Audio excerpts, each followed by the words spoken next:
Hello, folks. Let me tell you my philosophy of news.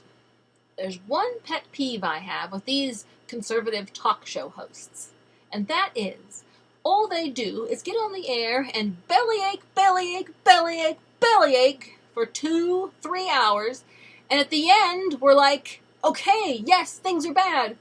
What do we do?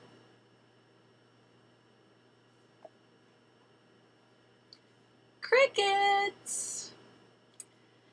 And that is where the problem starts. These guys, they want to do nothing but tell you about the problems, and they don't want to offer you any solutions or even any hope. And I think that's absolutely wrong, and it's a disservice, and it's like, I don't know, being a pig in the poke, or worse than that, it is demoralizing the conservative base, and it is helping the Democrats and the leftists when these conservative talk show hosts get on the radio and just say, oh, the world is ending, the Democrats have won, they're taking over, we're going to lose all our heat, we won't be able to drive our cars more than 5 feet a day, gas will be $200 a gallon, oh, woe is us, oh, we'll be living in cardboard boxes down by the creek, All right, folks, that's all for today. Tune in again tomorrow to hear what terrible things the Democrats are doing. Oh, please. Even anyone can see what's wrong with their approach and why the talk show hosts have failed at achieving much, except a large catalog of talk. They haven't achieved much because they haven't got into society and tried to solve the problems and got their hands dirty. All they want to do is talk. So, and while that is important, talking is important to use your free speech and raise the alarms. But without offering solutions or hope, you're just whistling in the dark. Whatever that expression means. Anyhow, you're just full of hot air.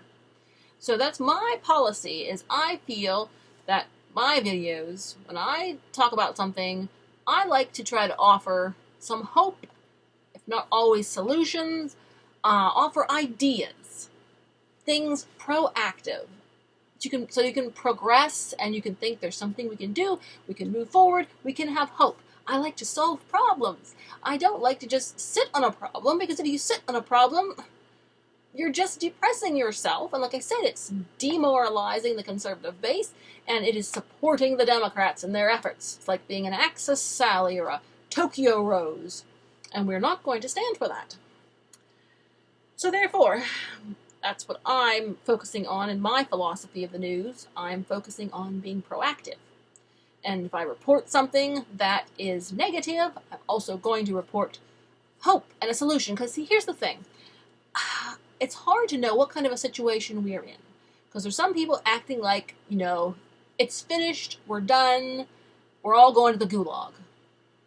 And then there's other people that act like, we're going to be able to pull our way out some way or another. And so I think the truth lies somewhere in the middle. I mean, we always have to, I want to not be overly optimistic, but not be overly depressed either. I don't want to be saying we're all going to be eating the zoo animals tomorrow, like in Venezuela. But at the same time, I don't want to say that we're going to always have such great prosperity. So I said I'm going to err on the side of caution. I'm not going to say that we're going to end up in cardboard boxes eating zoo animals, because that does sound a little extreme and a little bit alarmist. So I'm going to reserve my judgment. There are some people that do seem to be overly worried. And I mean, it's good to be worried, especially since people haven't been worried for so many years. But at the same time, we have to try to be a little bit realistic. Therefore, I would say do not take the extremes too seriously. I'd say have courage. And other question I was going to bring up is, here's a piece of news with a little bit of good news in it. Now, for instance, the left has been criticizing Joe Biden Sky News Australia was reporting it, and I think that's hilarious. The likes of Sean King and the Young Turks are criticizing Biden? Whoa, that's good. And even Bernie Sanders. So, I'm like, okay, we're all saying that Bernie Sanders is being, Joe Biden is being run by somebody. And we were thinking it was Sanders, but apparently it's not, which we're not surprised because he's not an establishment guy. But, so that begs the question, who is the man behind the man in the White House? Because we know Biden is not doing everything on his own initiative. And I think that Kamala is pretty ineffective. I think she's in over her head, basically. And I don't necessarily... It seems like the left is not as coordinated as we thought.